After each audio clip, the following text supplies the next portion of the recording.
Hey guys, Noel here, and it is Friday night, and while we got a little bit of free time on our hands, thought it'd be fun to do a live stream for the Noel ComiX YouTube channel. Recently, my high school was getting rid of some vintage jerseys, so I snagged some basketball jerseys, and I thought it would be appropriate to wear a basketball jersey tonight because we are going to be playing some Charles Barkley Shut Up and Jam Gaiden.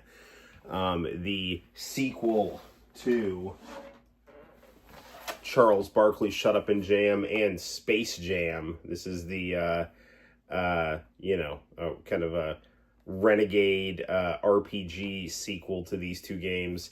I was messing around with it today, and I've been really liking it. I beat Cosmic Fantasy 2 on the Switch, so check that out. Arrow, how the hell are you, my friend? Glad to have you on. We're going to be playing some Shut Up and Jam Gaiden tonight. So I have the dual screen PC going in the background here. You are the first one, as you were the first one when I did my first live stream. So welcome. Glad to have you. Yeah, lots to talk about before we get down to jamming here. Well, I guess first on the pro wrestling front, I'm just relaxing for the night, and I see the dual screens in the background. Oh yes, so yep. So we'll play Shut Up and Jam on the big screen. I think that'll work better for the stream. The White Tiger, how the hell are you?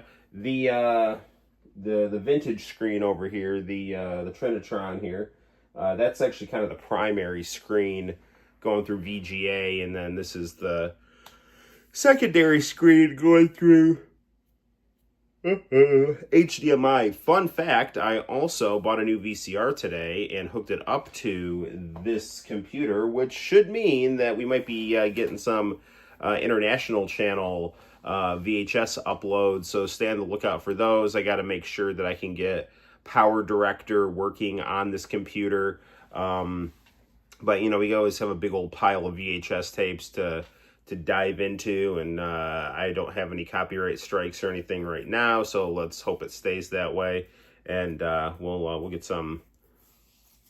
try to get some preservation going. You might not even need Power Director. OBS does the job. Is OBS free? International Channel 4 Life, he uses it to capture his stuff. Interesting. Is it free? Because I just downloaded Power Director. Power Director is usually on the laptops I buy. It is free. Okay, so I just downloaded Power Director on this tower here. I did get my laptop. I got a new laptop from Cortland Reuse working. So, that's also an option. Get the screens back on in the background there. But if Power Director is what you feel most comfortable with, then do it. Yeah, I mean, whatever, as long as it works. I don't really care. So, personally, I use Virtual Dub. Well, as long as I can rip a VHS tape off of the VCR and put it onto YouTube, then I'm happy. So, right on.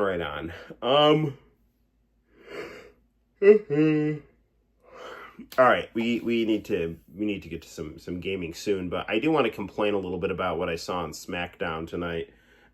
It's looking like they're going to do the John Cena face Cody heel turn, and I am just so not interested in that. Like, heel John Cena has been so good, and just, the fact, I mean, I get it, Cody's being booed and Cena's being cheered, and God forbid you have that, and then to render it with Handbrake to minimize the file size. I just want to do what I used to do and just kind of, just get the VCR, connect it through composite video, through a little attachment, and then just upload it to YouTube. We're playing Charles Barkley Shut Up and Jam. It is an independent RPG sequel to Charles Barkley Shut Up and Jam and Space Jam. So it's very good.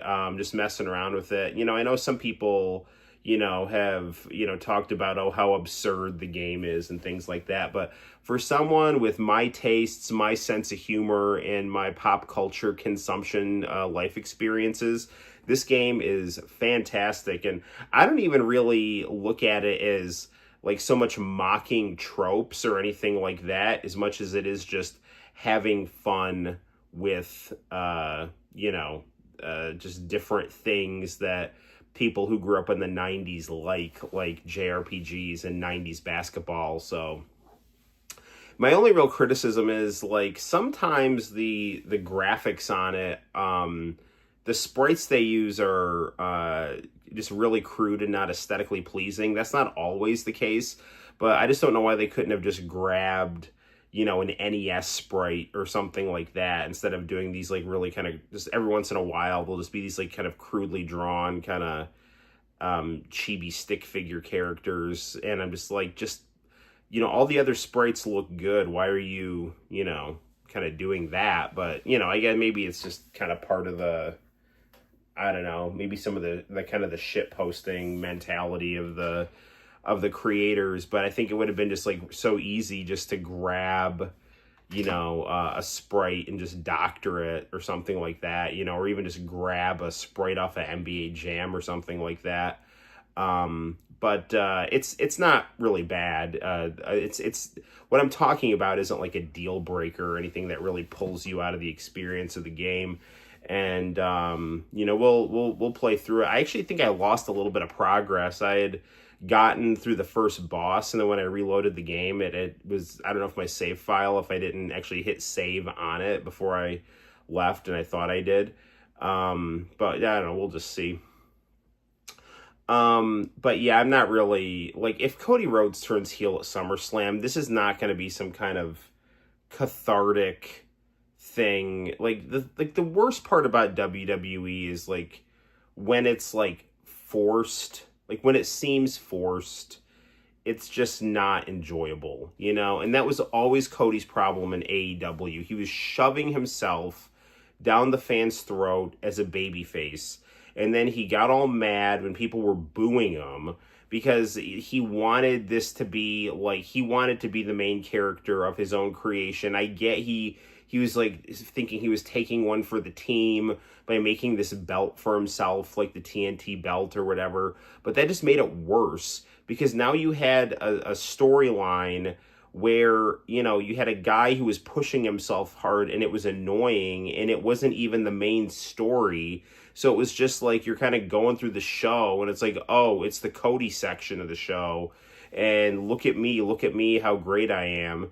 And people were just like, fuck you, get, like, boo, And rather than, like, doing the appropriate thing and turning heel, he got all mad and quit the company he helped found. So, yeah, I don't know, man. And so now it's like the WWE fans are all happy to have him to spite AEW, and he was a star there, and now he's back. And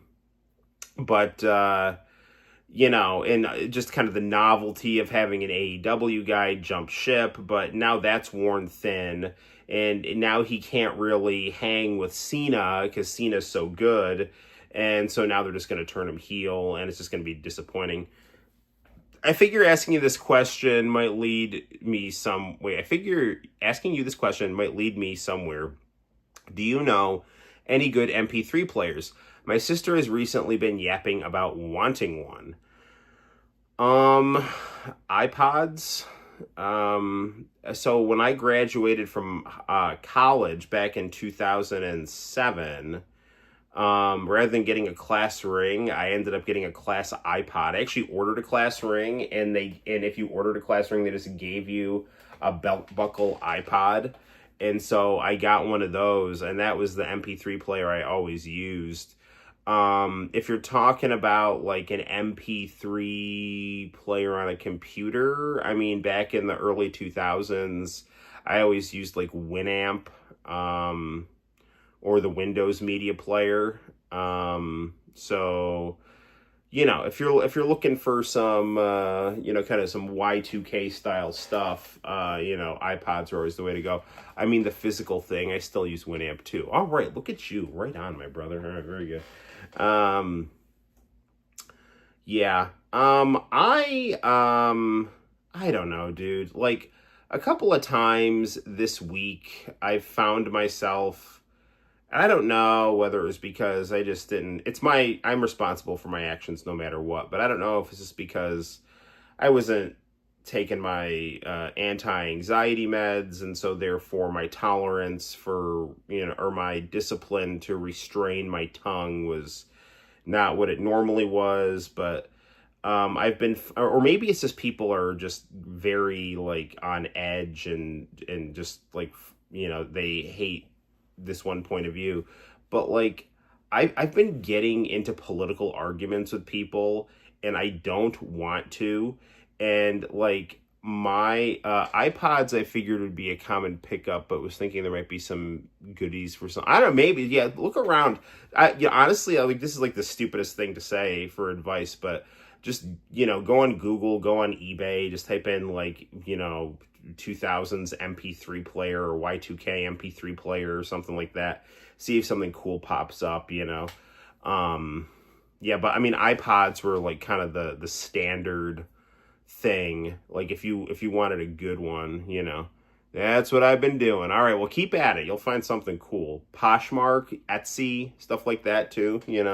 Just keep digging. You'll find something. Thrift shops. Dude, I have a real problem. I go to like I found Cortland's got a thrift shop called Cortland Reuse. And I go there to decompress when I'm stressed out. And then I always end up buying stuff. And, I bought like a 46-inch Bravia for $30. I bought a VCR for $5 today. I'm constantly buying these like 80s VHS drawers, which I do need storage devices for the game room, but but I'm constantly having to like rearrange the game room to make room for this stuff, and I have to stop because what I've ended up doing is now I've established a routine and like social relations with the people who work in the store. So now they all know me, and I chat with them and stuff when I go in, and it's like, oh, Noel's here, da da da da da.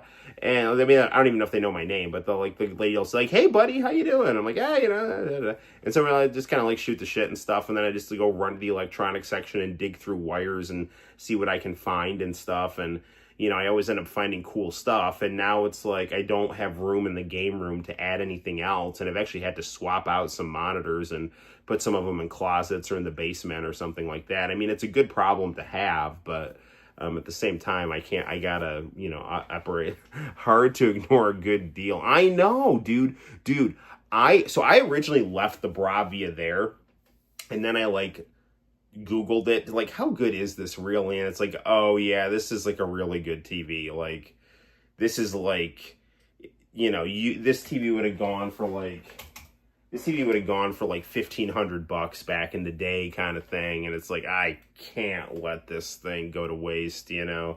I totally can make room for it in the game room, and I put the switch on it, and it's just awesome. So, but I have been using restraint. There is a VGA CRT monitor there that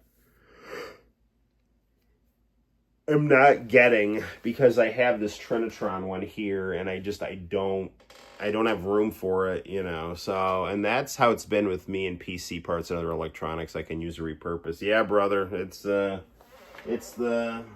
curse of the eccentric, anyway.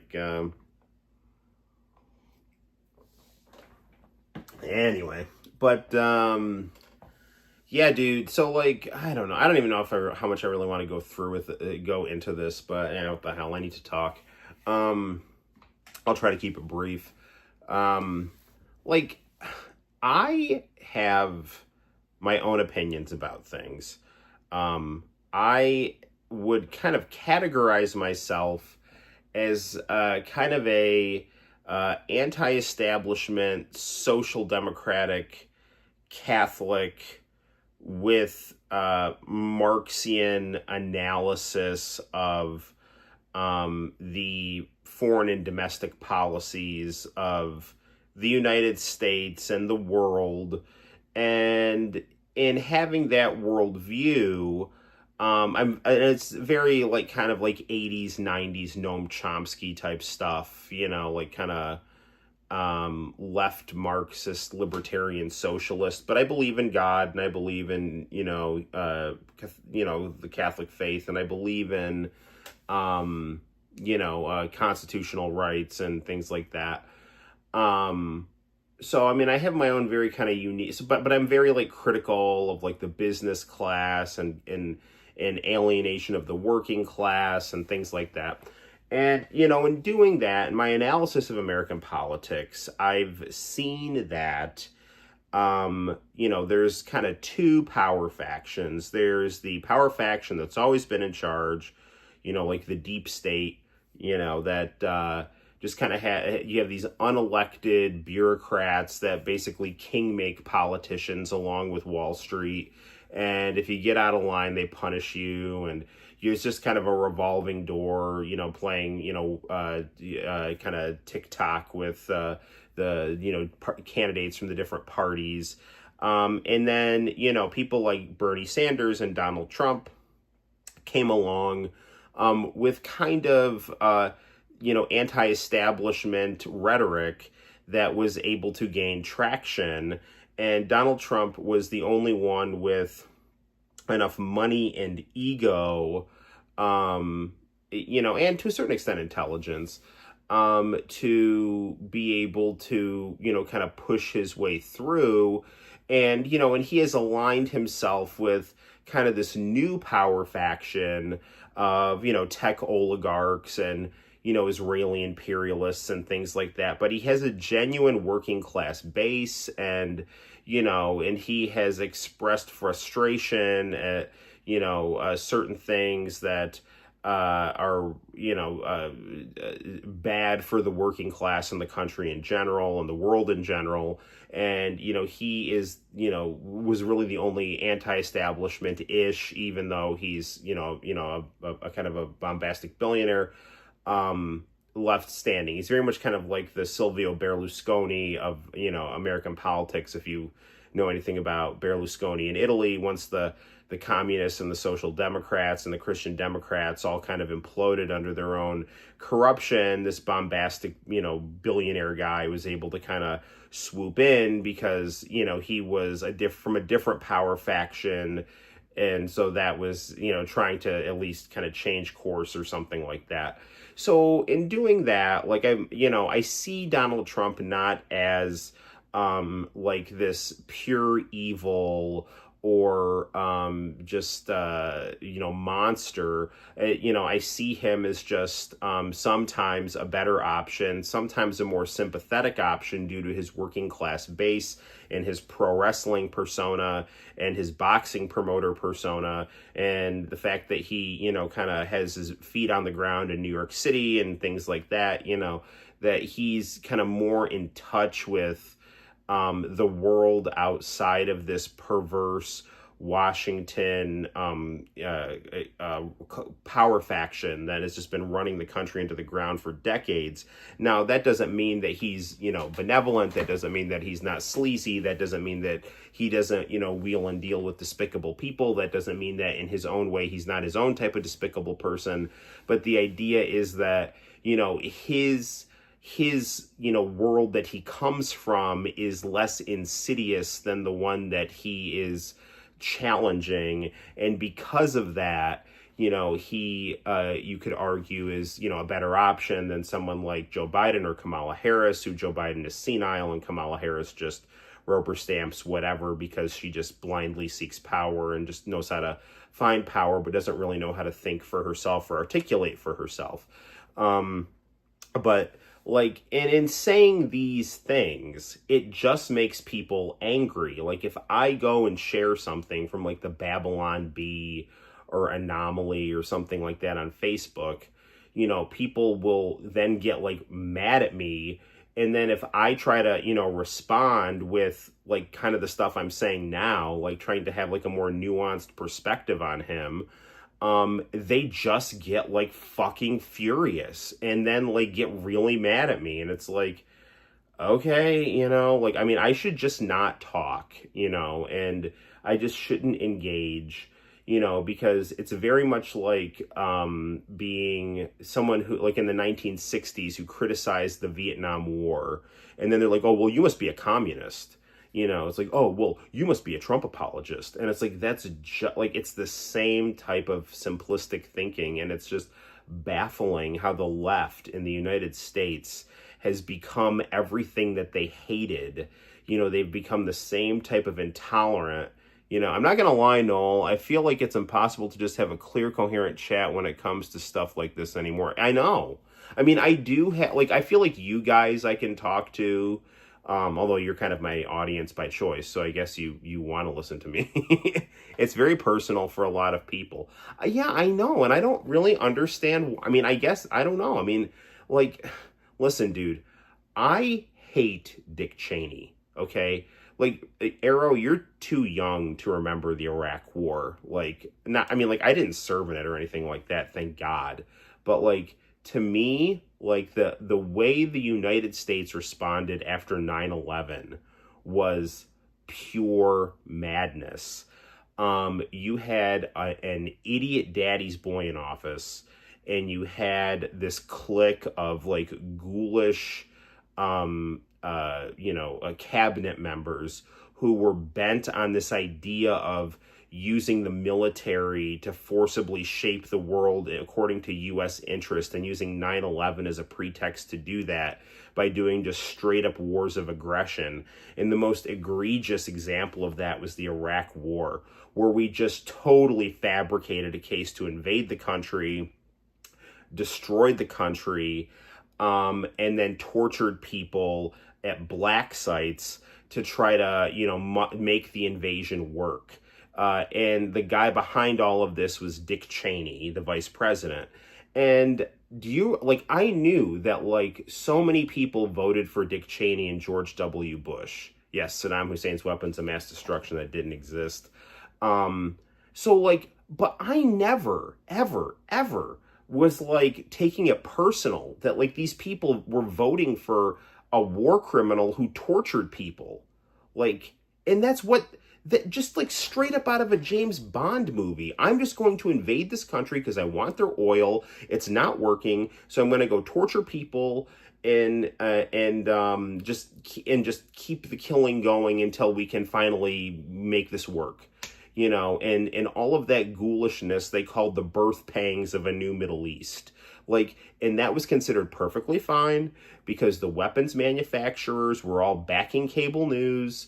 And all these people, this was part of the consistent power faction that Donald Trump decided to buck, at least rhetorically. The problem that these people have with Donald Trump is that he's unpredictable and he's a bad face for American imperialism. What they need is a lesbian of color to announce the next country we're bombing. Having a fat, spray-tanned 70-something businessman with a crude hair transplant, that just gives the game away.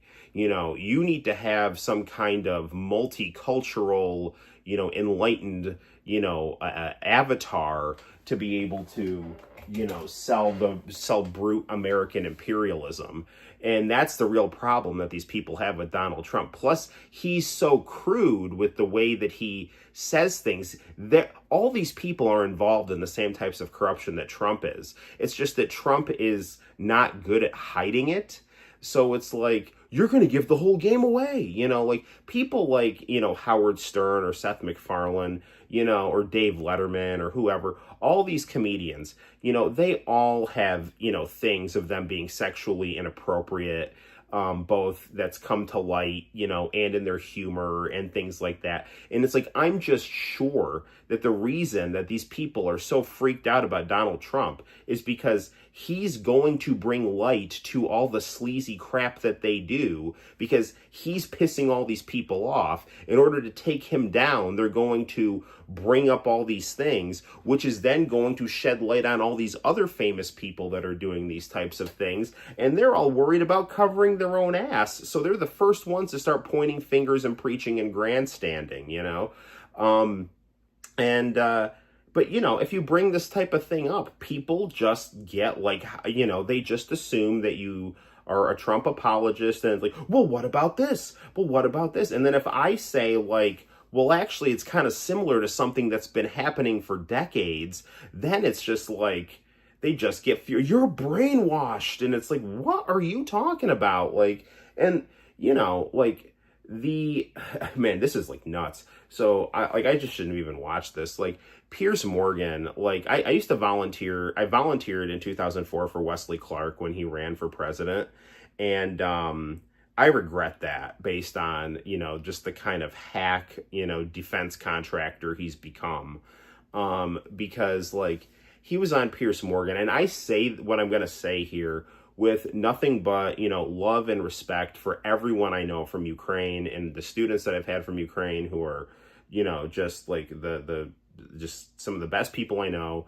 And I know that people over there, you know, are fighting earnestly, and they don't want to, you know, give in to Russia and, you know, all this other, you know, stuff. But this conflict is incredibly complicated, and is like, we have totally, as a country, through just horrendous foreign policy and horrendous disrespect for Russia as a geopolitical entity, just created a situation where there are just dwindling options. It's like, we have created a scenario where there's just increasingly bad outcomes through our own arrogance, and just desire to stir up drama around the world to try to play our enemies off each other so we end up stronger. And this just ends up at the expense of tremendous human life. And, you know, Wesley Clark, who was, you know, against the Iraq War after he was for the Iraq War, obviously because it became, you know, like kind of a losing proposition, you know, it was just on Piers Morgan, just giving like, oh, you know, you just got to pull up your socks and fight the Russians. And it's like, dude, like, we need a diplomatic solution, like, as soon as possible, dude. Like, and just his whole characterization is like, I mean, the thing is like, we've waited so long to even broach a diplomatic solution in that conflict, that, like, Russia has no interest at this point in even negotiating, because they're just dominating. And that's not taking anything away from the people who are fighting over there. But, like, I'm sorry. Like, there's this double speak of, like, oh, Russia's military is, like, really weak and the Ukrainians are kicking ass, but Russia's going to take over the whole world if we don't stop funding them. It's like, well, what is it? Like, are they a paper tiger or what? And these things that, like, Putin's going to rebuild the Soviet Union, when he, like, never said that. Like, the quote, the most noteworthy quote that I can remember of him saying that, and this is not saying Putin's a good guy, because he's not, but he said, those who want the Soviet Union back have no brain. Those that don't want it back have no heart. And so from, like, the Russian point of view, if anyone who's ever studied 5 minutes of Russian history, you can understand, he's saying the Soviet system did not work. But the days of Russia being this kind of, you know, a giant force around the world, those were the good old days, you know. And just using, like, it's the same thing with Iran, saying, oh, well, they say death to America, you know. You remember when a Muslim threw a shoe at Bush? So do I. I also remember when Kanye said George Bush hates black people. I remember, like, Mike Myers is next to him, like, oh, shit. That's one of the funniest things. The early 2000s, I mean, they had some good stuff. They had Chappelle's Show. They had that. So it was pretty fun. You had Kazaa, you know. But yeah, just the idea, like, oh, Iran says death to America, that must mean they want to blow up the world. It's like, no, dude, it's like an expression. Like, it's like saying fuck traffic. You know, it doesn't mean I want to have sex with cars. If, you know, like, I don't know, man. But just, like, Wesley Clark knows better, and he's just there, just, like, shilling for war. And, you know, we really, the big problem with the United States is that we had MTV too, and they were still showing music videos, my brother. Yes. You know, Diddy parties hadn't gone off the rails, apparently. You know? Puffy was still coming out with some good music. Yeah, MTV2 was great, man. Kanye wasn't crazy, like crazy, I guess, like, after you date a Kardashian, you go, like, super crazy, you know. So Yeah, I don't know, man. What else was good? Evanescence, they were good. Chingy was good. Uh, R. Kelly's Ignition was another good song from the early 2000s, although R. Kelly was his own version of sleazeball, but that song was just like the best song ever. What else is really good from the 2000s? Linkin Park, that's another good one. Ludacris, that's another good one. So yeah, we had lots of good stuff from the early 2000s. Right there, Outcast, Black Eyed Peas, yeah, brother, that's right. Black Eyed Peas, Fergie, yeah, Fergie, Bubba Sparks, yes. Oh, yeah, honestly, like we can actually start talking about Hulk Hogan now. But I'll just wrap up the stuff I was saying about American policy is that there's, I think, this wrong-headed notion that if we're not constantly starting wars, and my fear is that the United States wants to turn Ukraine into Afghanistan, because Julian Assange, I remember saying, the goal is not to win a war, is to create an endless war so that the military industrial complex and governments can keep making and laundering money, right? And this is happening at the expense of the Ukrainians. And I think in the mind of these kind of geostrategic people, they think oh, well, if we just keep doing this, it'll lead to political instability in Russia. I mean, we were so appalled at because Russia had some Facebook, bots for Trump. It's like they overthrew our election, yeah, and making it to starting World War III. And it's we just openly talk about overthrowing the governments in Iran and Russia and stuff like that. It's totally insane. This idea that if we're not running the world into the ground, Russia and China will. We need dialogue and we need to try to align global interests in a way where it's in everyone's self-interest to work together as opposed to making money from war. And it's easier said than done, but our leaders are not doing that. And the reason that Trump got elected was because he ran as an anti-war populist, and he's losing support by the day because, I mean, to be fair to him, look, he almost got assassinated for running his mouth. So maybe he just realizes that I just got to play ball and this is just how it is. That's me giving him the most sympathetic, analysis possible, but his supporters aren't dumb, and they don't worship him. They see him as a tool for change, and if he is going to stab them in the back for the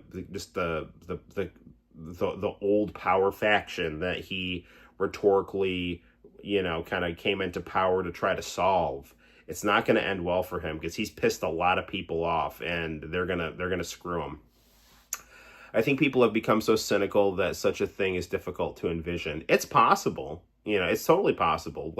It's very easy for, the United States, Europe, Russia, China to, it's it is possible to say look, we have common interests. Let's try to build on these interests and de-escalate the conflicts that are wedging us, Whatever happened to draining the swamp? Yeah, well, Trump is from a different swampy power faction. He's not from the exact swamp, but he's swamp adjacent.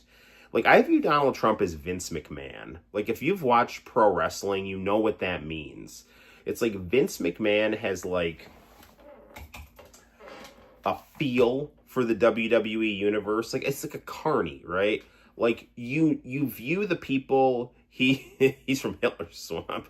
Nah, I don't think that. I think he's from real estate. He's from real estate and tech oligarch swamp. And the scary thing about the tech oligarch swamp is their just over enthusiasm for AI. And the scary thing about AI is that Trump just wants to wheel and deal. That's I think really the bottom line for him. So I think when people call him, Hitler, I mean, he's so cartoonishly pro-Israel, it's going to destroy him, so that I don't, and, people do tremendously well in this country who criticize him. The one with one thing you can't do apparently is be on a green card and criticize Israel, which is ridiculous. But the scary thing about these tech oligarchs who he's kind of turned to try to get funding after all the lawfare that was happening to him, was they're so pro AI, and AI just kills the human mind. Like, you need to, if you don't use it, you're gonna lose it, man. And like, we have to think of something other than the bottom line here. You know, we have to think of ourselves as a species, and we have to think of creative capacity, and we have to think of ethics. And we can't just like be turning to Chat GPT to try to come up with stuff for us, because like, I'm telling you, man, if you lose the ability to think, you're done. You're just done, man. You know, you're going to be so easily manipulated. Arrow is talking about all the old politicians in power here. Part of me wonders if it needs to come to a, hang on, let me see this here. I'm a little nearsighted even with my glasses. Part of me wonders if it needs to get to the point where a lot of folks still in office have to pass away for younger people to come in. The sick thing is that the younger people like are all sellouts too. You know, they get where they get because they play the game. You know, like, that's just the sad reality. So, I think it was Nintendo 70 that brought up, hey John, that brought up Bubba Sparks, and I remember Bubba Sparks.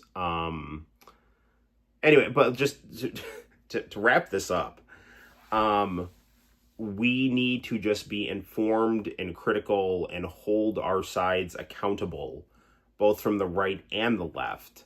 And we need to be willing to have dialogue with each other and not just start freaking out. Because, I was talking to my mom the other day, and she just started screaming at me, like, well, what about this? And what about this? And I was just like, and I'd give her an answer, and she'd get even more mad, you know? So, hey, Evan's on. All right, Brave or Grave. Good deal, good deal. We're playing some Shut Up and Jam tonight, man. We got to get to that. Anyway, Nintendo 70 just was talking about Bubba Sparks, and, you know, there just seems to be a lot of drama behind the whole death of Hulk Hogan, and I'm just I'm kind of intrigued by the fallout with him and Brooke, because I do think that, you know, Brooke, and now Hogan's reunited with Andre. Yeah, brother. I think that Brooke was really I think her red flags went up when Hulk got married a third time. And I'm concerned that you've been meaning to reheat some pizza, but I'm here listening to me rant. Yeah. Well, congratulations. Are you okay from your mom yelling at you? No, I'm not. No, my mom, I've been getting yelled at by my mom for 42 years, so I'm okay. I'm just afraid that, like, Hulk's estate is going to, I don't know, like, I'm afraid he might have gotten gold dug, you know, so, well, that's his mom, he's used to it. Were you ever able to meet Hulk? I was able to meet Sting and Scott Steiner and Kurt Angle. Those were the wrestlers that I got to kind of chat the most with. I did briefly meet RVD and Mr. Anderson / Kennedy, and the Dudley boys. I got a picture with them too. Sting was just my all-time favorite. Oh, I got to meet Jeff Jarrett too. That was cool. I never got to meet Hulk, and that just sucks because I really so badly wanted to meet him, dude. Meeting Sting was a real trip, though, because Sting is my all-time favorite wrestler. What do you think about Main Street being two-way? I don't like it. I had to back end the other day, and it took me, like, a while. Like, it's bullshit.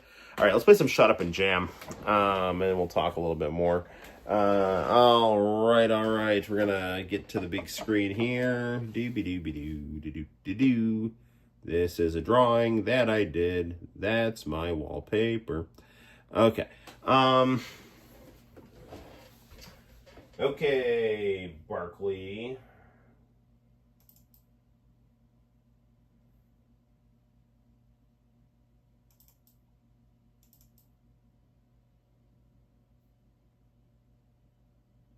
All right, guys, it's coming. I just got to drag the window over to the big screen here.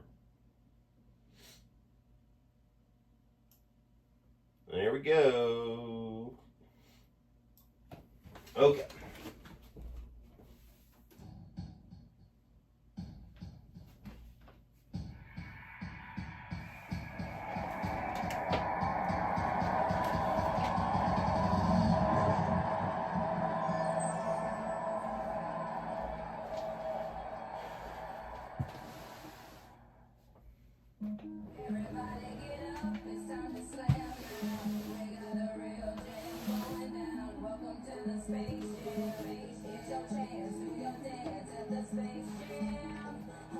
So, okay, so Nintendo 70. This is the official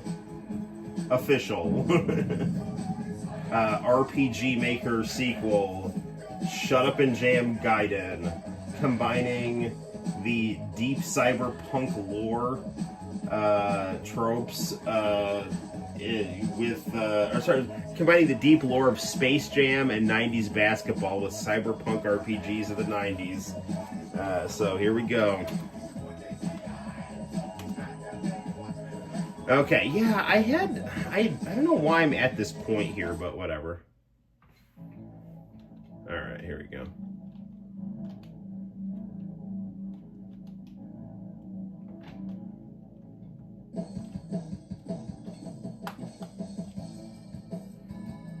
Inside this is the mummy of Kobe Bryant, one of the greatest players the Lakers ever had. He was an amazing baller, Hellbane, and he thought a lot of himself. But he had good reason to. He was one of the best. That's right. But brains! Oh no! Zombie Kobe Bryant is attacking us. Alright, here we go.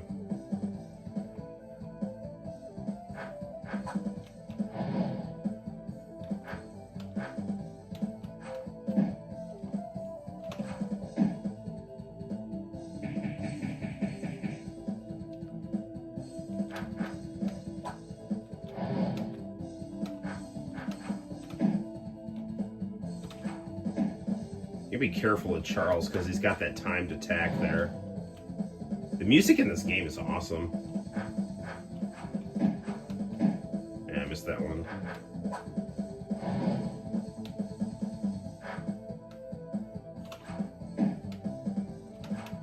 There we go.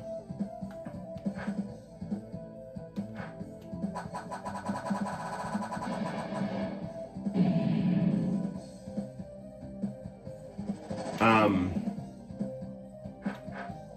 think I beat him here.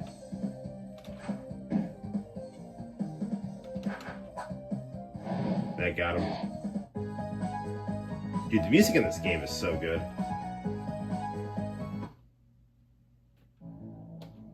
I just killed Kobe Bryant.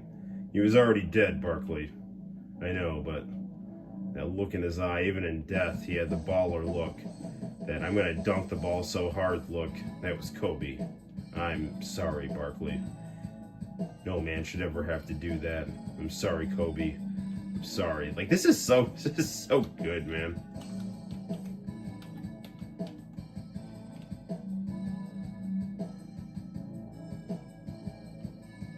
Are there any parts of this game where you actually play basketball? No, not really. It's a cyberpunk JRPG. This is kind of what Final Fantasy might have been like if it actually was on the Super Nintendo. Ultimate Hellbane is actually LeBron James' great-grandson, which, you know, I don't know, man.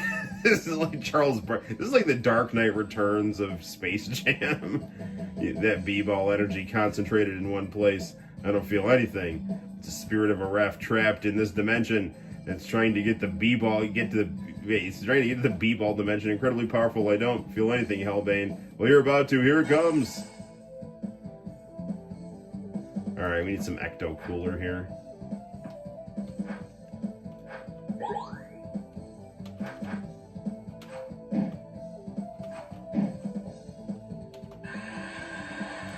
I've wanted to play this game for a long time, and now that I finally am getting to play it, I have to tell you, it's, like, really good.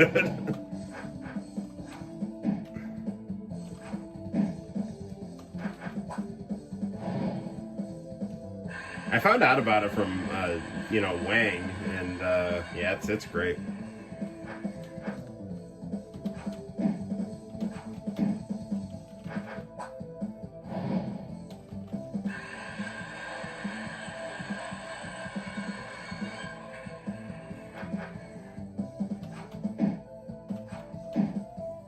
Barkley's timed attack, it kind of reminds me a little bit of Chrono Cross.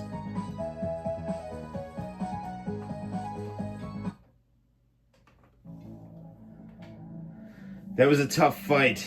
You may find rest in the B-ball dimension, lost spirit. Rest. Rest in peace, wandering ref.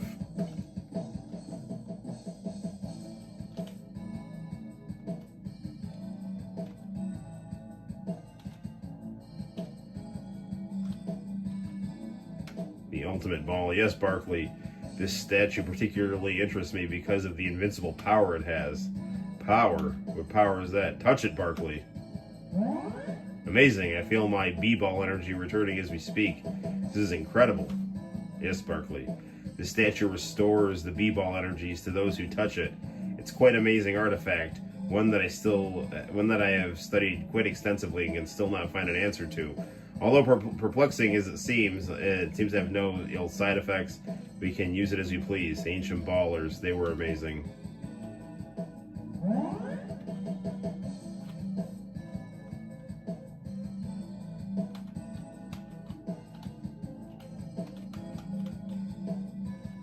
What's this pool?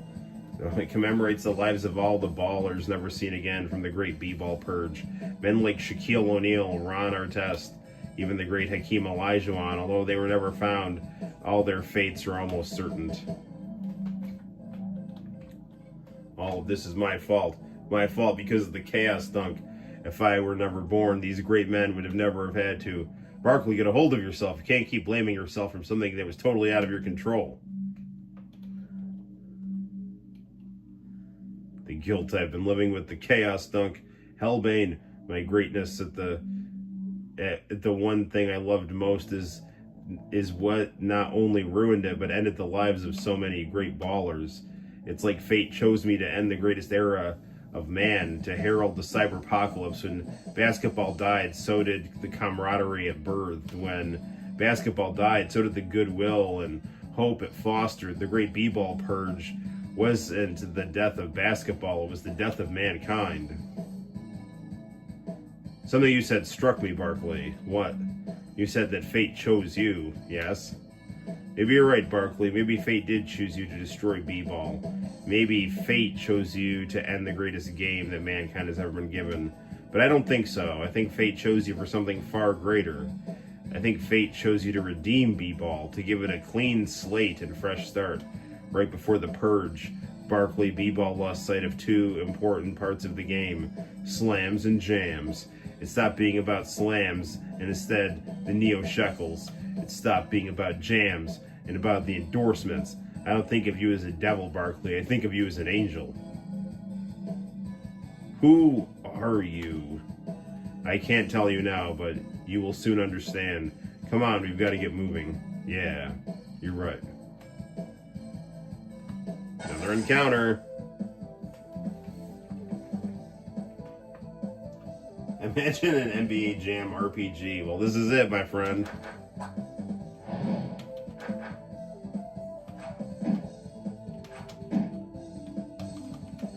This is an NBA Jam RPG.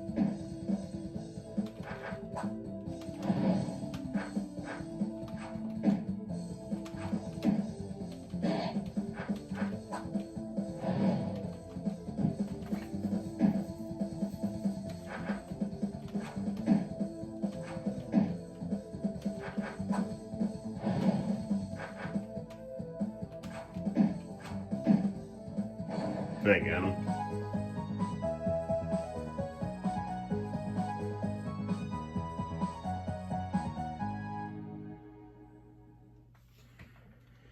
Arrow is a fan of the stuffed crust pizza.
I got him.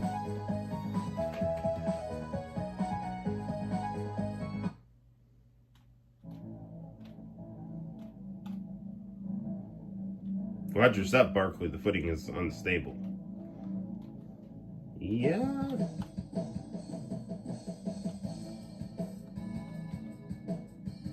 The tomb of Larry Johnson. Larry. I've never seen a man slam like he did. He'd get the look in his eye, and this wild look told you that something was up, and then out of nowhere, he'd snatch the ball and slam it like a true mamma jamma. There was so much I could have learned from him. There was a lot we could have learned from him, Barkley, but there's no looking back. We regret our mistakes for all our lives, or we can keep moving forward like he would have wanted. You're right. We always have to keep moving forward, no matter how bad it hurts.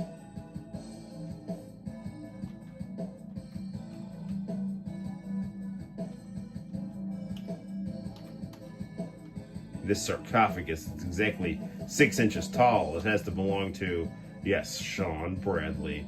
I was going through a difficult period in my life, and it wasn't so sure I could trust white people, but Sean helped me and made me realize it wasn't on the outside that matters, it was on the inside. He was a good center, Barkley, but he was a better man. Goodbye, Sean. Thank you for everything. So something happened where Charles Barkley did something called the Chaos Dunk, and it was like a nuclear bomb going off. And then that led to like all the basketball players being hunted down by the government, so this could never happen again. And somehow Barkley ended up surviving this. Surviving the Great B-Ball Purge. I'm not actually sure how he ended up surviving it, but there's a few basketball players left. Like Jordan is working with the bad guys to track down the basketball players. And then like Larry Bird is a priest. And Barkley is just kind of living on the down low in New York City. And that guy, that cloaked guy, is LeBron James' great-grandson here.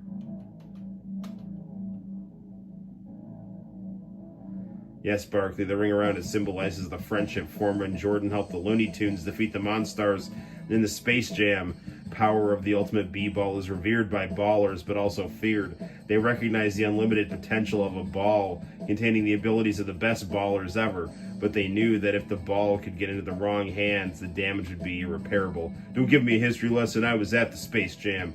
I was part of the ball. I know firsthand the immeasurable power of that ball.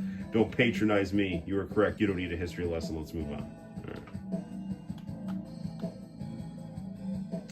Time to fight again.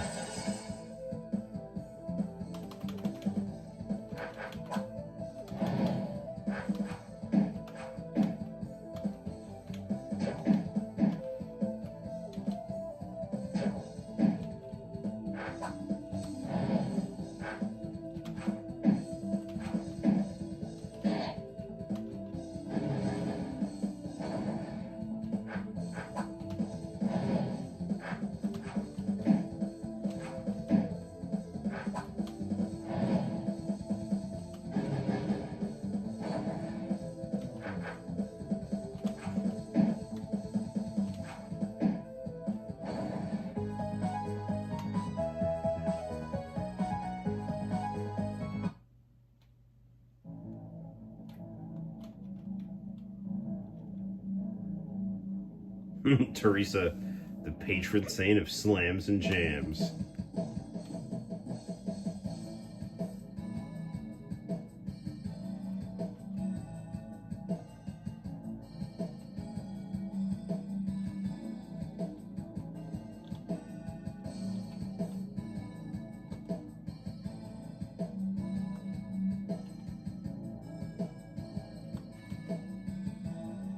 This belongs to B-ball star Magic Johnson. I was never fortunate enough to see it, Barkley, but the texts state that you two had a number of terrific showdowns. I believe the phrase that you could have been using your times was that you rocked the house. I can see you're no greenhorn when it comes to pre-21st century B-ball vernacular and colloquialisms. I shall take that as a compliment.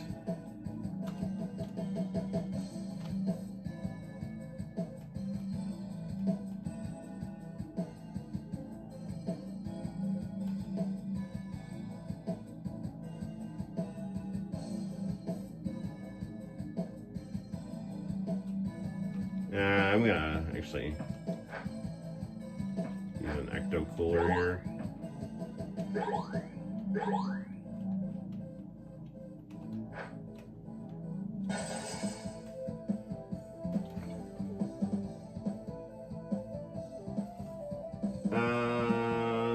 John has a question. What's up, buddy?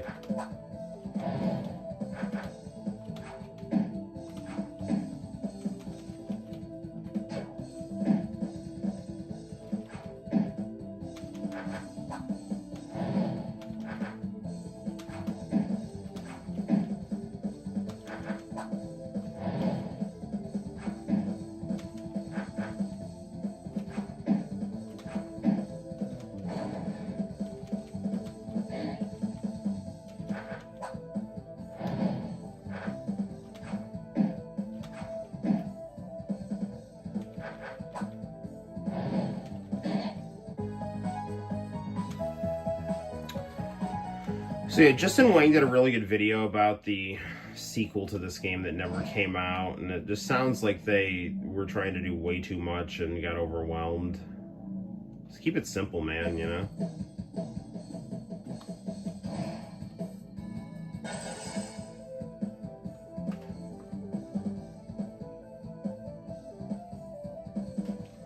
Yeah, I don't know why YouTube has those numbers by the thing.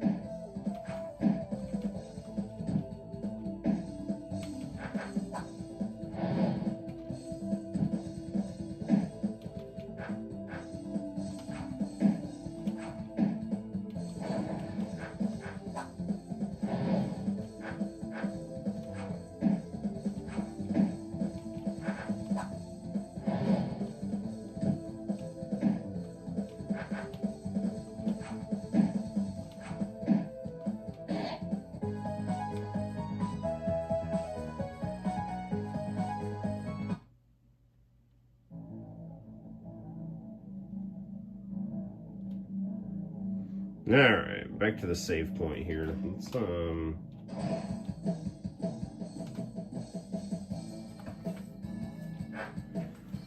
Let's stack up on ecto coolers here.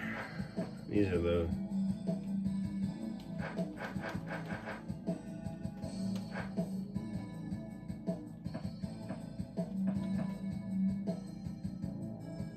and some steroids.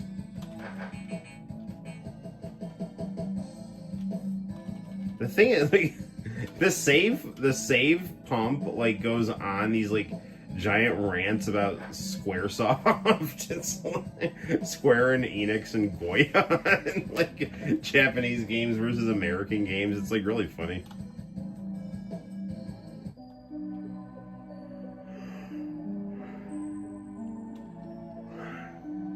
What is this place? A sacred baller tomb. Hold on, Barkley. He's coming through. Huh? Hellbane. Who is he? Yeah, so this is the kind of weird sprite that I'm talking about here. Like, look at how weird that one looks compared to Barkley. This is my great-grandfather, LeBron James. Ultimate Hellbane. That means you're... Yes, that's right, I'm Balthios. Why didn't you tell me, Balthios, if I'd known? I don't think you could handle it, Barkley. People say I'm Blood Moses, that I'm a terrorist and a murderer. I couldn't let my best friend think that of me, but that's not why I brought you here. I want you to meet my great-grandfather, Charles. LeBron, what happened? I haven't seen you since the Purge. It seems so long ago, Charles. I don't have much time left. I can slowly feel the doors of the B-ball dimension closing, so I must speak quickly. Listen. Listen careful, Barkley. I'll only be able to tell you this once. Okay, LeBron. Dark forces are afoot, Charles. The terrorist organization Blood Moses has some sort of power. Something I can't quite explain. Something I'm not sure of the nature of this power, but I'm certain it's profoundly powerful. Even more powerful than anything you ever experienced. You recall the Space Jam, don't you? Barkley. Space Jam, what's that got to do with it? I can't be certain, Charles, but I believe that Blood Moses has obtained the ultimate B-ball, The ball that you and the 4 other ballers were trapped in and are using it to... I'm not sure, Barkley. I can't understand the purposes of a madman, but I can only see evil coming of it. But the ultimate B-ball lost its powers when Jordan won the Space Jam. That's what I believed as well. It seems, though, that some of your power was trapped inside the ball and grew over time. Grew to a point where even the Chaos Dunk is usable. Barkley, if there are madmen out there with the ability to use the Chaos Dunk, think of all the people at risk. Think of all the people that already died. Because of them, Manhattan is destroyed. No.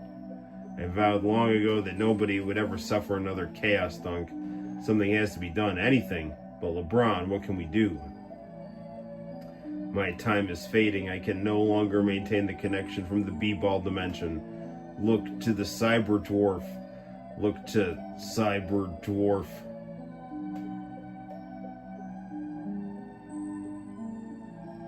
Goodbye, LeBron. Barkley, I can hear rumbling. The hell is that? Look out! Here comes a B-ball monster!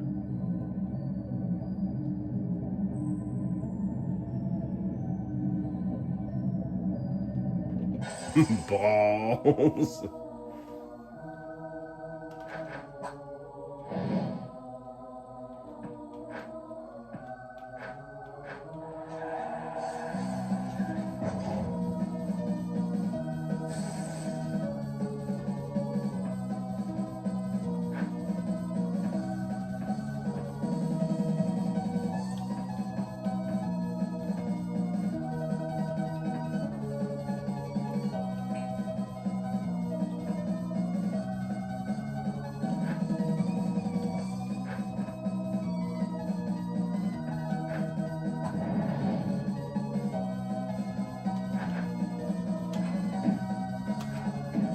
The music in this game is so good. And I keep saying that, but it's true.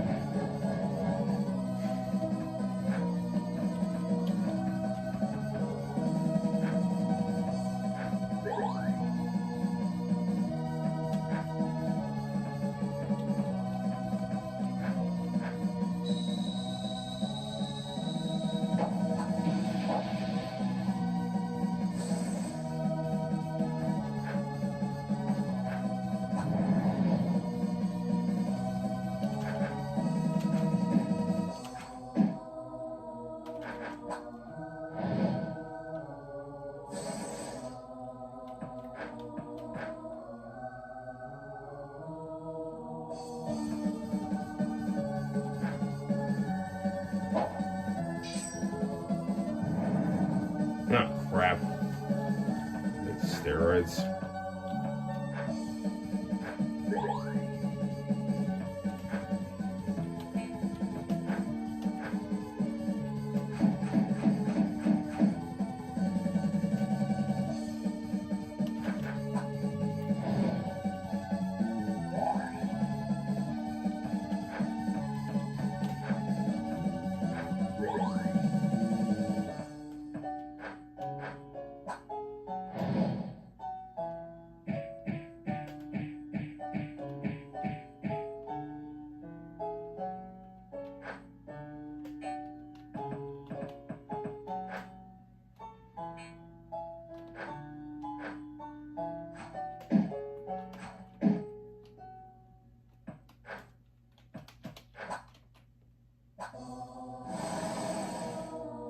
Did that do it? Ah, he's got one more attack.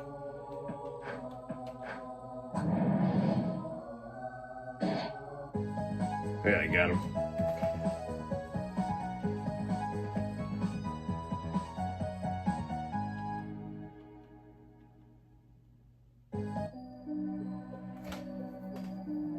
Managed to beat the ball monster. For a minute, I didn't think we'd make it. You kidding, Balthios, the way you used those Zobbers, it's no wonder they call you Ultimate Hellbane. I could be better. Hey, what's this? Looks like a basketball. Looks like my great-grandfather's basketball. Yeah, it looks like my great-grandfather's basketball. It wasn't just here a second ago, Barkley. It's supposed to be his final gift. More than anything, Charles, you better use it wisely. I will, Balthios, I will. Got 1 balls.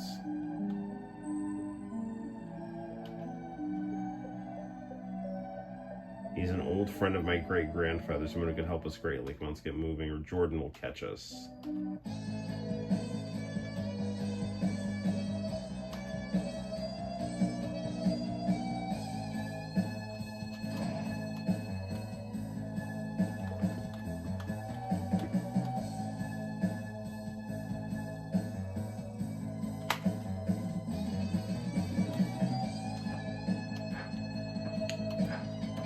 Some more ecto coolers.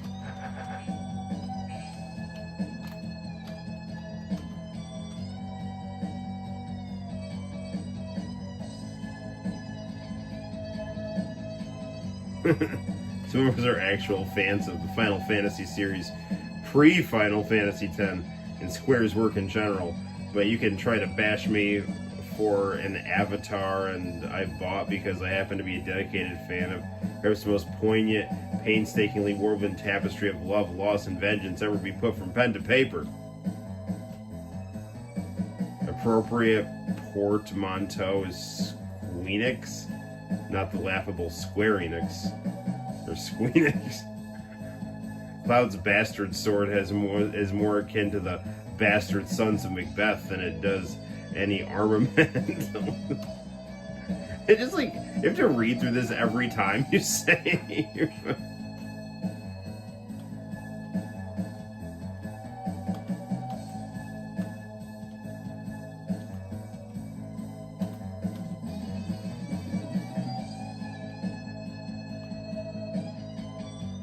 You said I was a robot. I am a cyborg. That jersey number 15. That was Vince Carter's number. You resemble Vince except for the metal circuitry all over your body, but he was lost in the purge.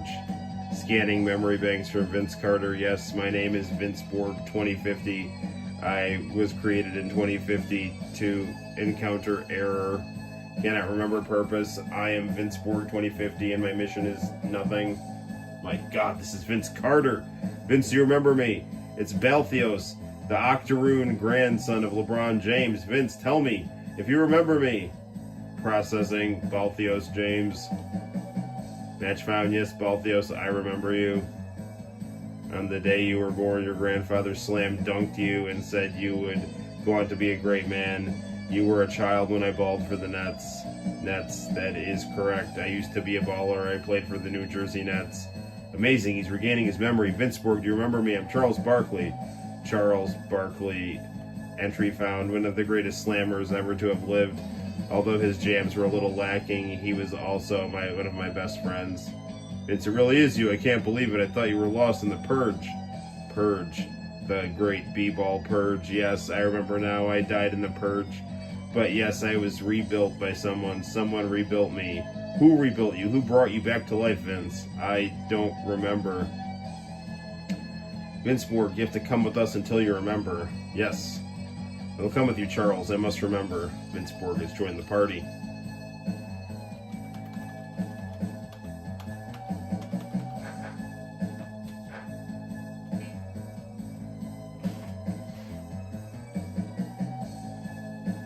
Alright, let's see what's up here. Nah, we're gonna have to fight here.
Alright, more fights here.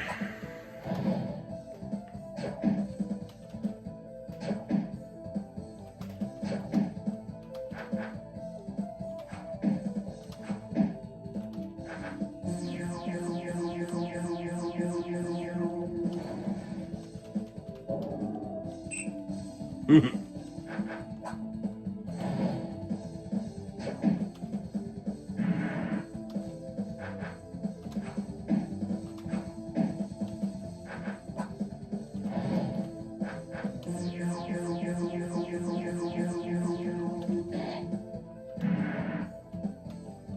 we go? Power's down by 19 here.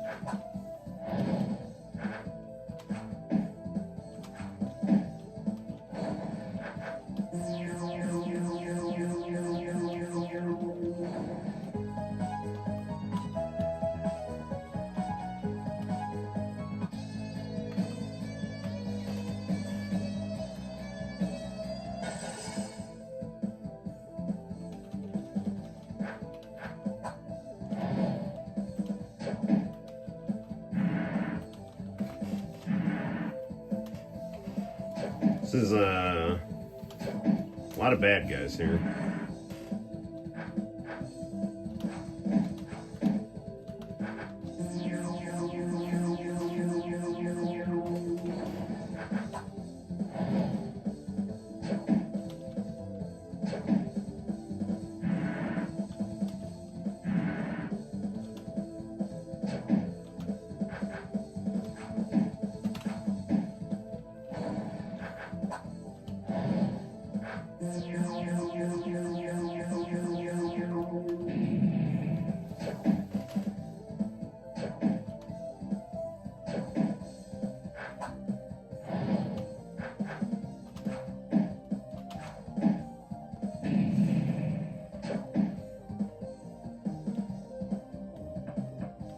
Do we have any more steroids here? I do. What?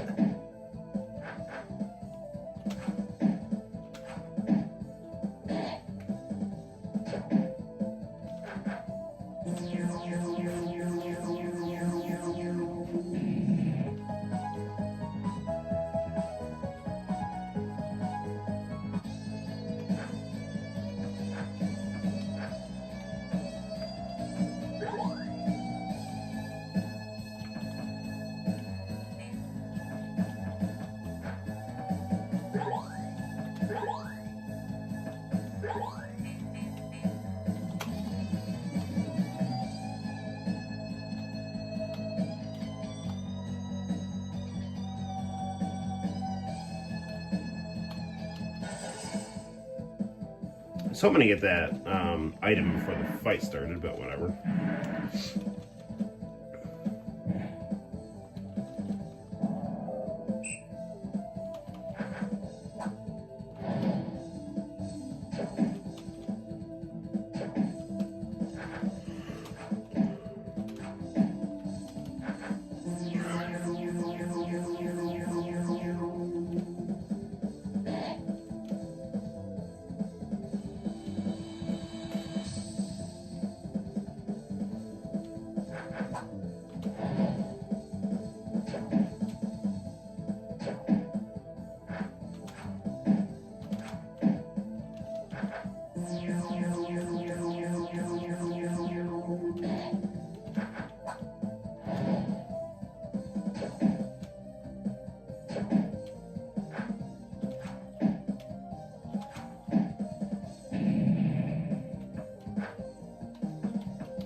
Oh, another fight.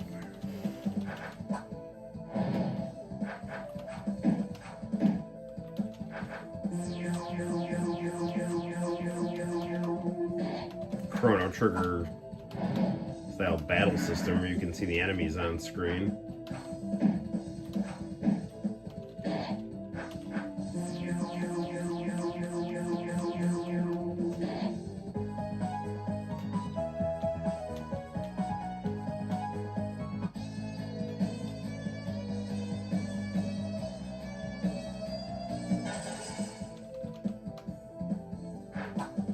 Keep fighting these guys because I just want to get tough and level up here.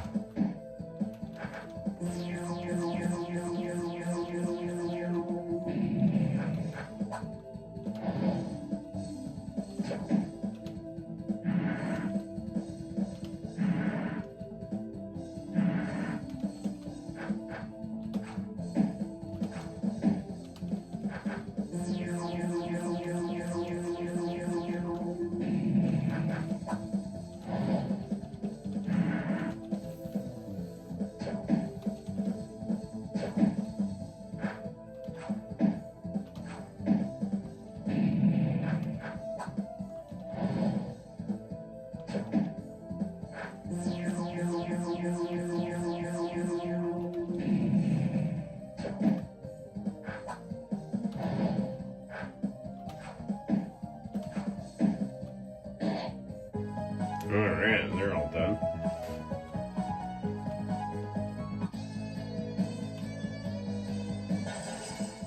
And one more.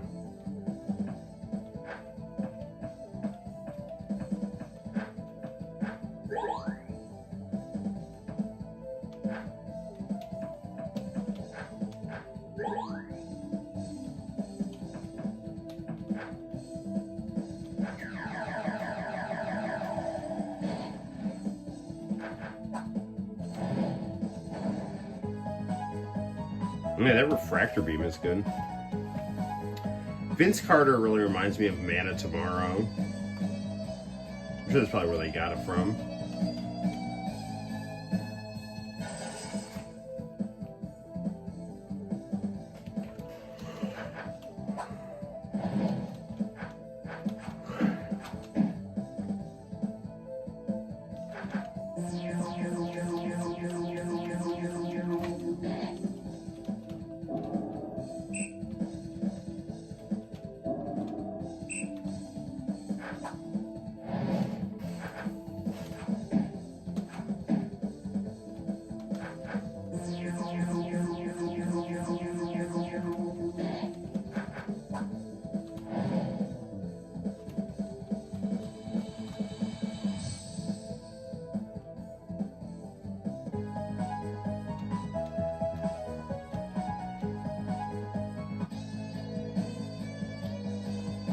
Kamikaze attack. I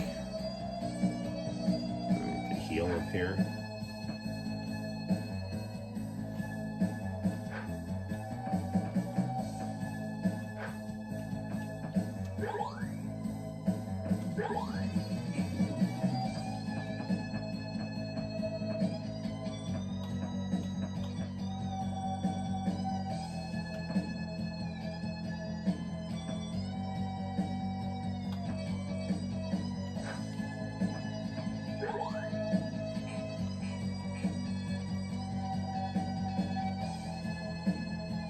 Walter, who are you and why are you here? What are you? Charles. I can forgive your ignorance this time. I'm a human being just like you, but I have shed the entrapments of my human form and have embraced my animal side on the surface.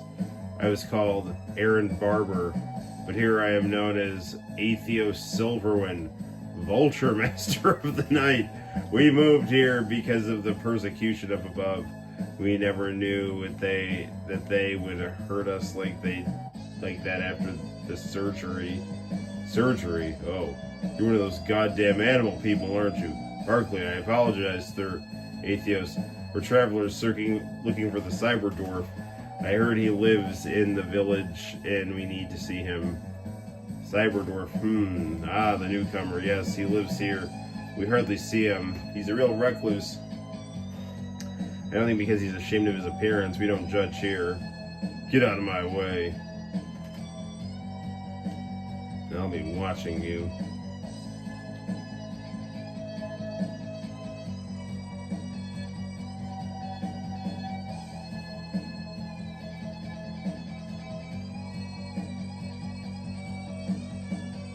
Is her beauty not visible to thine eye?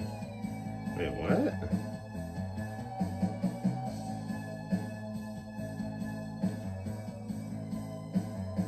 Rather a kitsune, a fox spirit, one could say, to put it simply.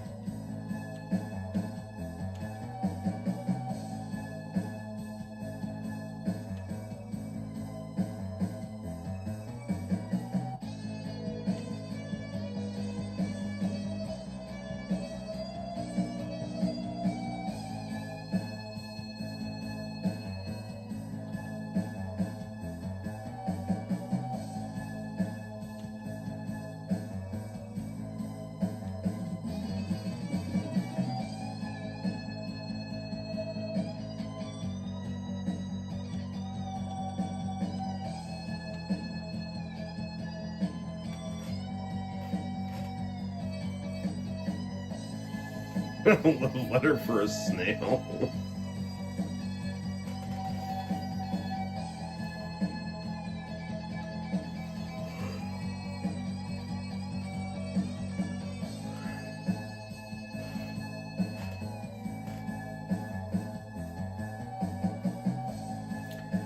It fascinates me anthropologically how exactly is a love letter between a man surgically altered to become a snail and a woman altered to become a fox written.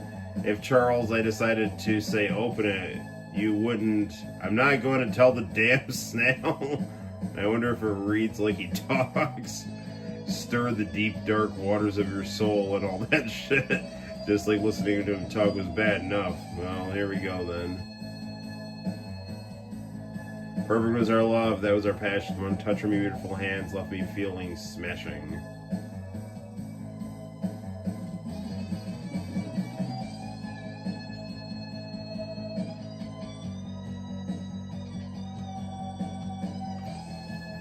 If you were in a bit of a hurry, however, what would you do? So be it. Deliver the letter? Just think of it to be needlessly cruel. I was thinking we could help Eric out. I do not wish to tell him we read his poem. If we could fairly avoid the conversation regarding its quality, I think would be for the best. I was thinking that perhaps we could rewrite the poem for him. It would not be difficult to write something better than this, but it's up to you. Let's rewrite the poem.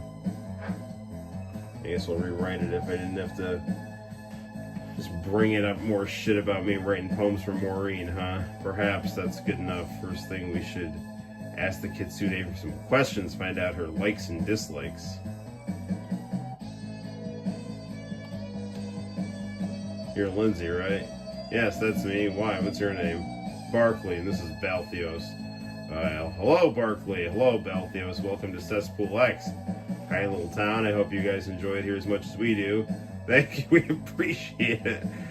We're new here and wanted to get to know some people in the town. Could we maybe ask you a few questions and see what you're all about? Sure thing. I love getting to know people. Great. Okay, then, Barkley, will you ask her a few questions? Bring them on. Okay. What are your interests? I love animals so much that I became one.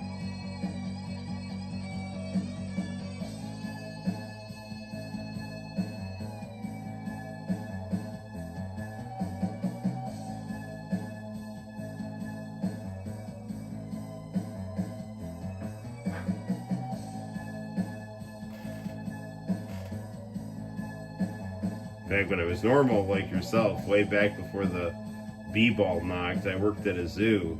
A really nice one. Not so bad about the animals being in cages, I just loved them so much. It's the only place I could see them, so in retrospect I was definitely sorry about working and perpetuating that terrible industry of animal slavery, but I loved working there while I was working there because I love animals.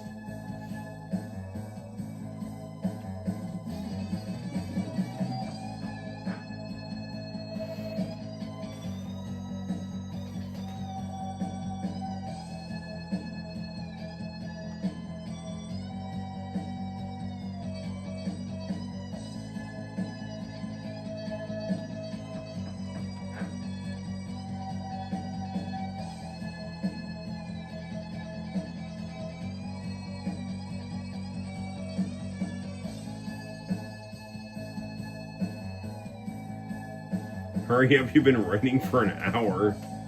Barkley, good art takes time. I might as well show you what I have here.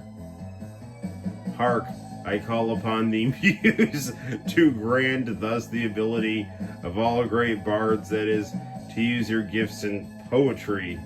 O muse, grant me words that I need to speak such beauty as she. I'm in bondage, aching to be freed by the beauty I speak of. J. Lindsay. Honestly, Baltheos is probably worse than the left me feeling smashing. I haven't written in a while, I apologize. Don't worry, we just fill it in with the shit we learned she's into. She'll probably like it more than the other one. I hope so anyway. After this, I have a few fragments I need some help with. I have the beginning of some lines, but I need you to make suggestions for the ends. Data analysis complete. What do you want about, Vince? I've completed information gathered from Lindsay, ready to assist in poem creation. We should listen to us talk about that shit. Correct. Vince, can you step away for a moment? Affirmative. Barkley, I don't mean to put Vince down or anything, but what now? He's a robot, Barkley. I don't think he knows anything about love. So take any of his suggestions with a grain of salt. Whatever, let's get this over with. This is like a fantastic sidebar here. I ask that she envelops my fragile heart with her magic, mends its cracks. I ask that we grow old, never apart. And that she... This is where I'm stuck, so tell me what you like here. Let me protect her from attacks. Caress my body to help relax. With her hands massage my back. Vince enjoys hunting small prey. There we go. Lets me protect her from attacks.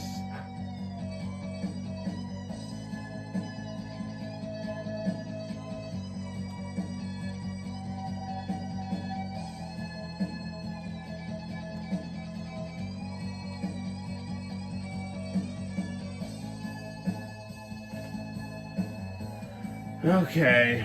Never lived so freely without a care. It's so fearless toward the dare.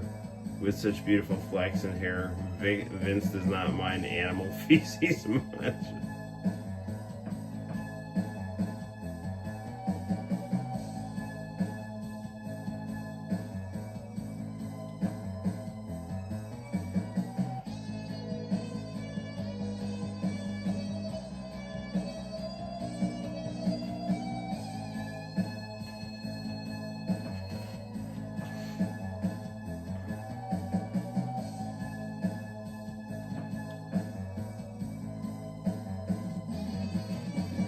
Hang on, this one here.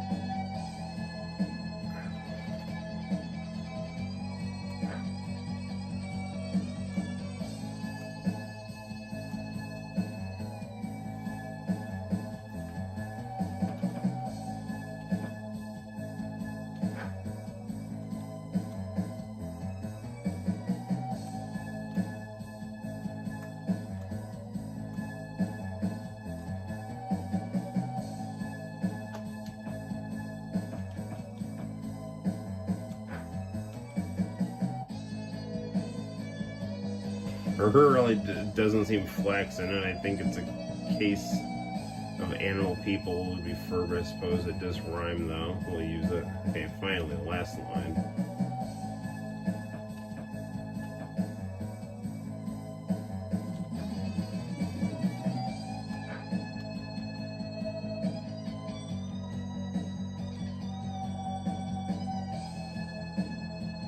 This is the worst poem I've ever read.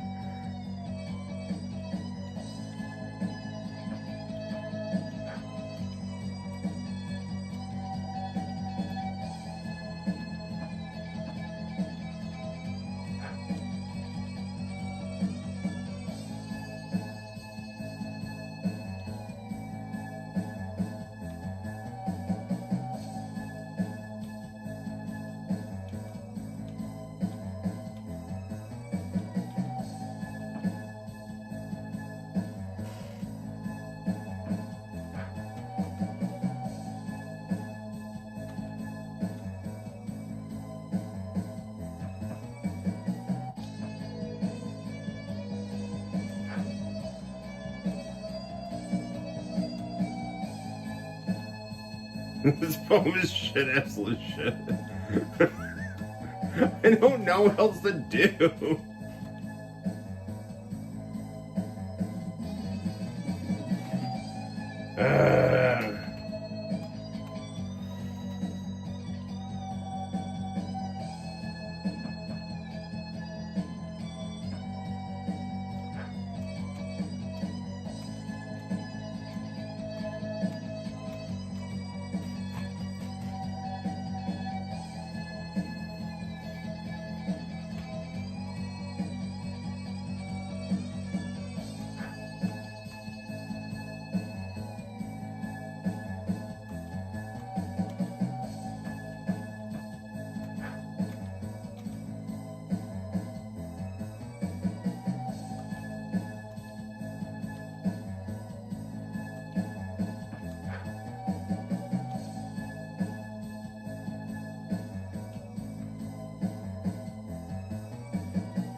There's like Huckleberry Hound over there. The difference between Japanese and American VidCon consumers are blatant, as differences between season 1 and 2 of Otome wa Boku ni Koshi. What the hell is he talking about? The Japanese VidCon consumer is informed and discriminating in his or her purchases and endeavors. His American counterpart acts as a foil, stumbling blindly through the VidCon department at Kmart, groping for the first VidCon with enough explosions and memories on the cover to slake the slavering, decidedly non-intellectual lusts. Their hunger for Western garbage is as Madden and Halo is fueled by almost subhuman ignorance that's profound in the rest of their lives as it is in their choosing of VidComs. This disgusting display of American mass stupidity is no doubt a result of Christian indoctrination, adding another point on the list of reasons why the Japanese are more intelligent to the West. This is a really funny parody of like snarky Japanese anime fans from America, as contemptuous Western culture has left its people with little more than Swiss cheese brains and unquenchable urge for repeat football VidCons.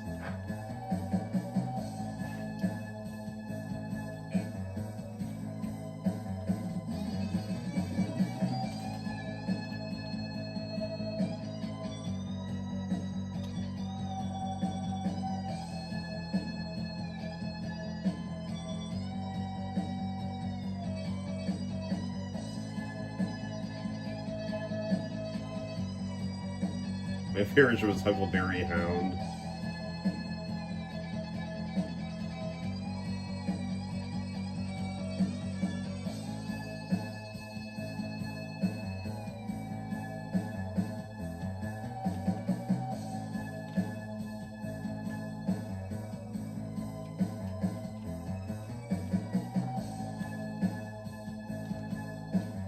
Yogi.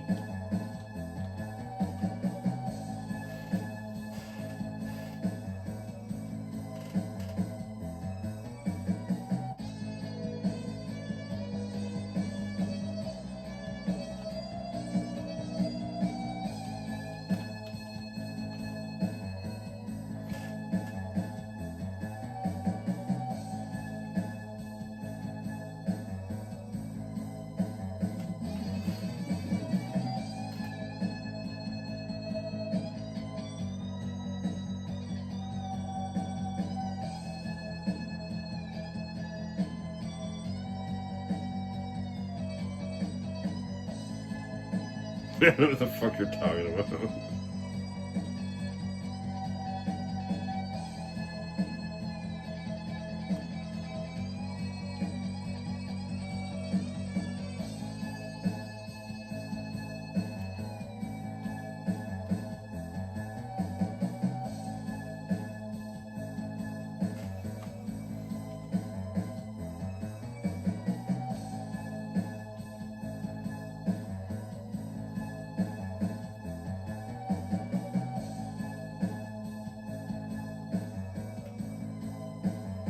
You hear the Spaulding quietly beckon you, Barkley, come bounce me, but you don't, because of them.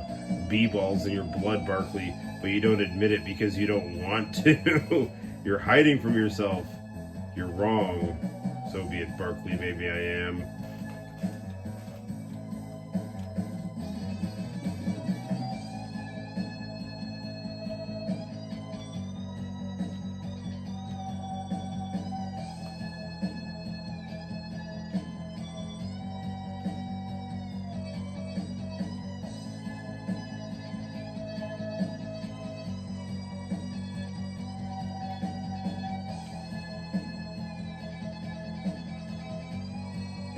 This book is really bewildering, sort of.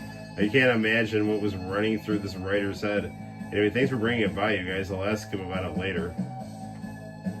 So it was that bad. Let's get our reward and get out of here.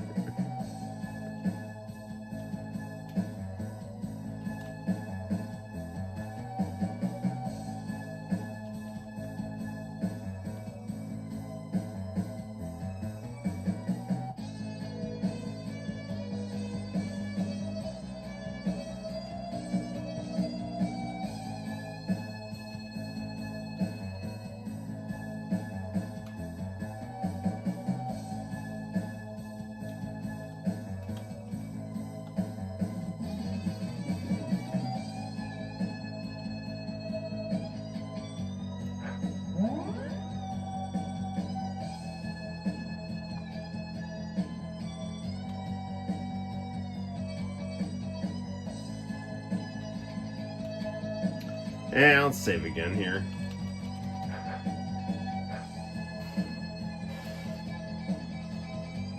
Where's Quick Draw McGraw? I guess the gang is all here. I should wrap this up. It's almost 1 o'clock in the morning. You haven't met Cyberdwarf yet.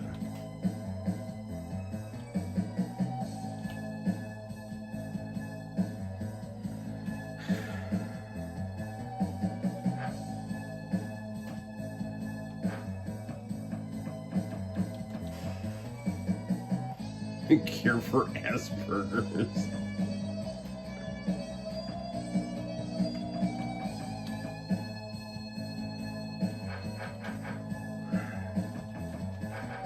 Stock up on ecto coolers.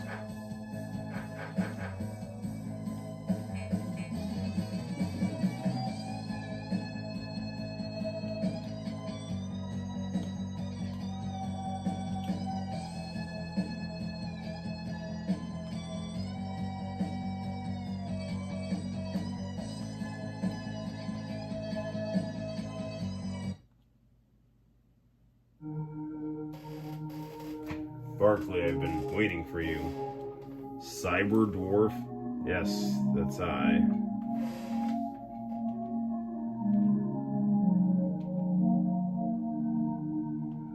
You're looking at my face, aren't you?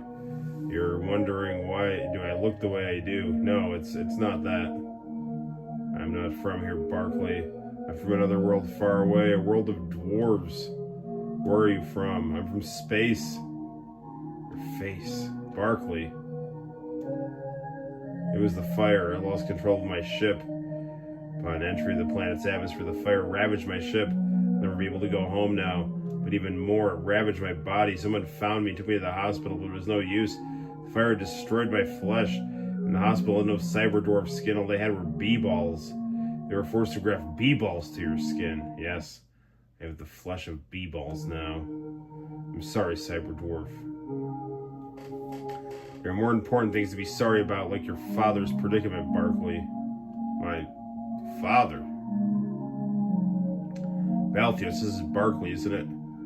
Hoops Barkley? No, Cyberdwarf, this is Charles, Hoops' father. I thought you wanted me to bring Charles. Damn it, Balthios, I said Hoops. Charles is not the one. Bzz, bzz, the one. Bzz, bzz. What's happening? Nothing, Balthios. I thought I was getting back memories, but it was nothing. This grave error cost us what little precious time we had. We must find Hoops Barkley at once. What's happening? What are you talking about? So time to explain. Where is Hoops? He's at the church. I left him with Bird. We must go there at once. I'll explain everything once he's in our protection. But there's no time to spare, and too much to lose if we wait any further. There's a passage to the church. If we take the path to the north and left quickly, we must make haste. Now, this what's happening. Is this hoop's gonna be okay? I don't know, Barkley. Only time will tell.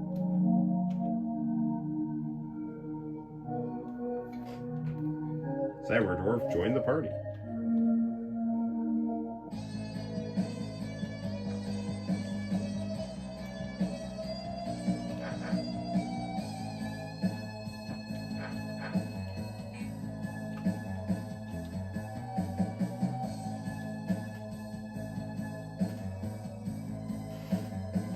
You know, I noticed that back to school commercials are back. Yeah, I don't want to think about that.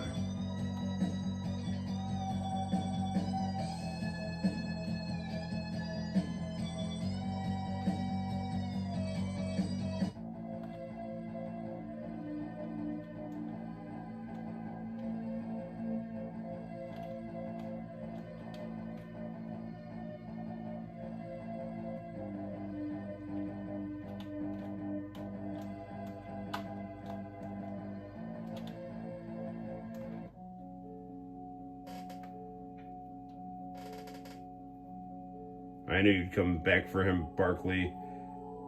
I knew I could count on your sense of family to bring you back. Just like you, Barkley, everyone around you is your own little family you can always count on. Well, not me, Barkley. I wasn't part of your little b-ball family. I was the black sheep of your goddamn b-ball clique. Put the gun down and let him go, Jordan. Oh, you'll do what? You're a fucking coward, Barkley. You wouldn't put your son's life in danger. No, you're one of those goody two-shoes, always looking for someone else and never... always looking out for someone else and never yourself. I guess you just snapped, huh? Let it all go when you did that chaos dunk. Like that, Barkley, like a twig, you just snapped and killed all those people, didn't you? Did b-ball really mean that much to you? You shut the fuck up and let him go, Jordan. Dad. Oh, I think Hoops' sprite is one of the kids from Streets of Rage, right? Shut up, you little shitter. I'll pump you with lead like I did to Bird. Oh no, he killed Bird! What'd you do to Larry? I didn't do anything to him, Barkley. It was you. If you hadn't Chaos Dunked Manhattan, I wouldn't have had to blow him away. It's your fault. You sick son of a bitch, Jordan. If you so much as lay a hand on you, shut the fuck up. I got you here. I want you, Barkley. I've got you by the nuts. You sports lover. I'm gonna ice you, then I'm gonna ice this little shit at my feet. So we got a boss fight coming here. What are you doing? I'm praying to Silepeth. It's like their god. Can it really be? Is he the one? The one. Vinceborg. Memories are flooding back. The one. What is this? This a joke? My mission was to destroy the one. Vinceborg left the party. Vinceborg, no! Must destroy Hoops, Barkley. That's it. You're going down, Jordan.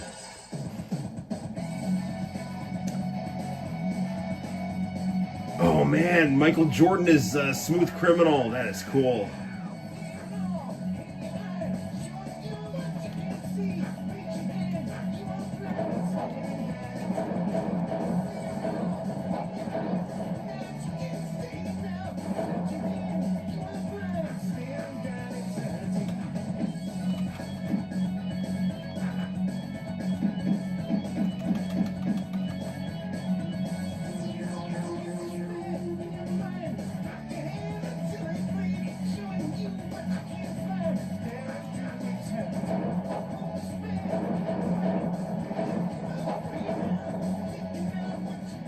All right, we got Jordan.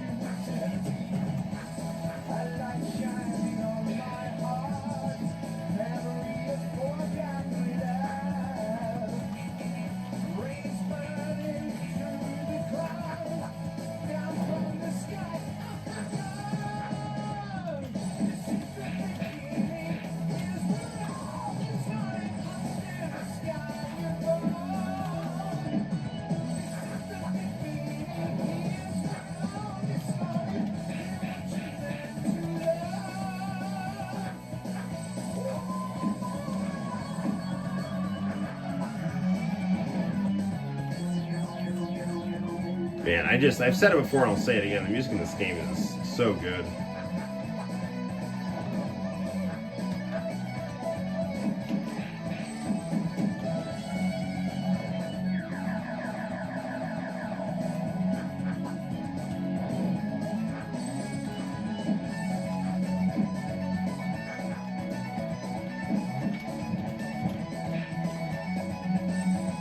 Almost got him.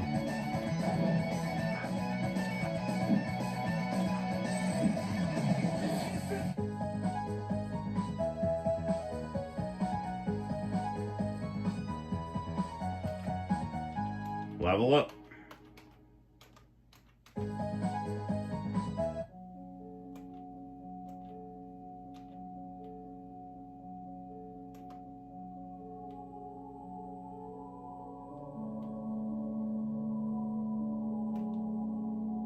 You'll bleed Gatorade to your graves. Mission failed. Retreat to Blood Moses for reconstruction process and second attempt. Vince, wait. I am no longer Vince Carter Balthios. I am Vince Borg, 2050 Blood Moses, Agent of Death. Damn it, Vince. Dad. I'm here, son. Barkley. Larry! I did everything I could for Hoops. Larry, don't talk. You'll reopen your wounds. I'm dead anyways, Barkley. Jordan got me good. Larry. I'm gonna tell you I was sorry, Barkley. Sorry? Sorry for what? That argument we had earlier, you were right. Larry, you don't need to. I had no right to say the things I did. How did we grow so apart, Charles? We used to be so close. I knew it wasn't you who did that chaos dunk in Manhattan, Charles. How did you know? Look at yourself, Barkley. You wouldn't hurt a fly. Not what after happened to Maureen. It's getting cold, Charles. It's getting so... No, Larry, no!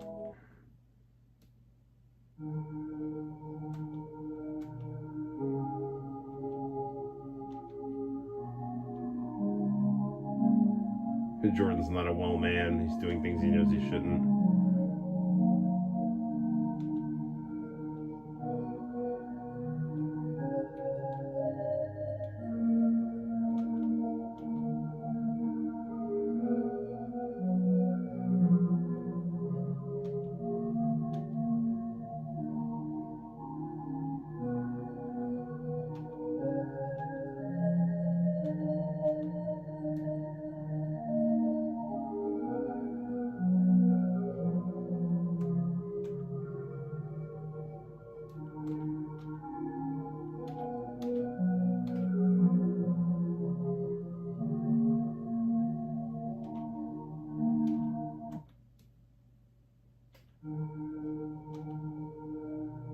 They killed my great-grandfather, LeBron. He was killed before the purge. They shot him. Charles right in the heart. I was at his deathbed when he told me about the Zobbers. I didn't know about the James legacy, that my family was the last to harness the power of the Zobbers. He told me to respect the master of the Zobbers, but never to use it for an ill purpose. That's why Blood Moses killed him.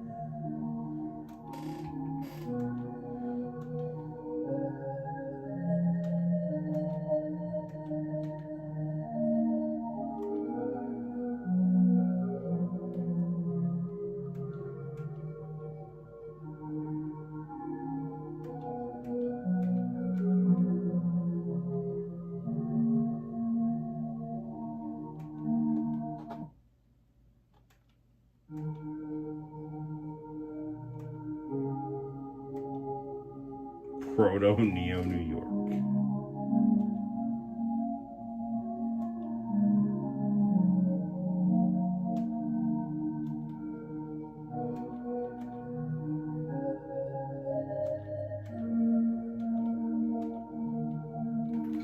We should get all the supplies we need here in Cesspool X and then take off. Good idea.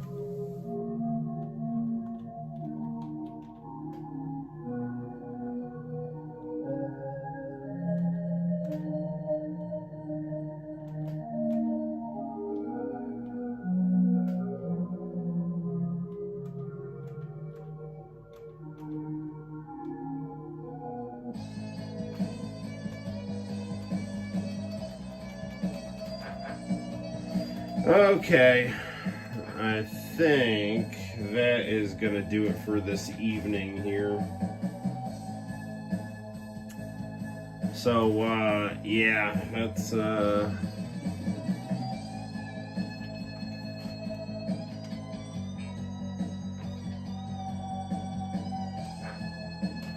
okay.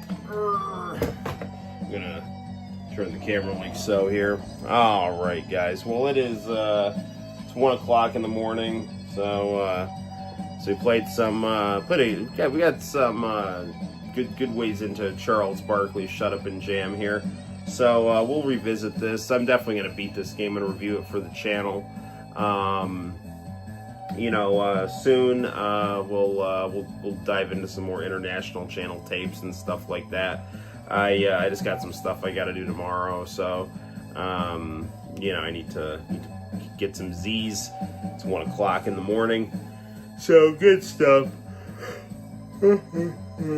Well, thank you for stopping by. Hopefully you enjoyed the basketball RPGs and all the craziness. And stay tuned to the Noel ComiX YouTube channel for more fun and excitement. And until next time, guys, my name is Noel. You take care, and I'll see you in the very near future for more fun and excitement on the Noel ComiX YouTube channel. Bye-bye.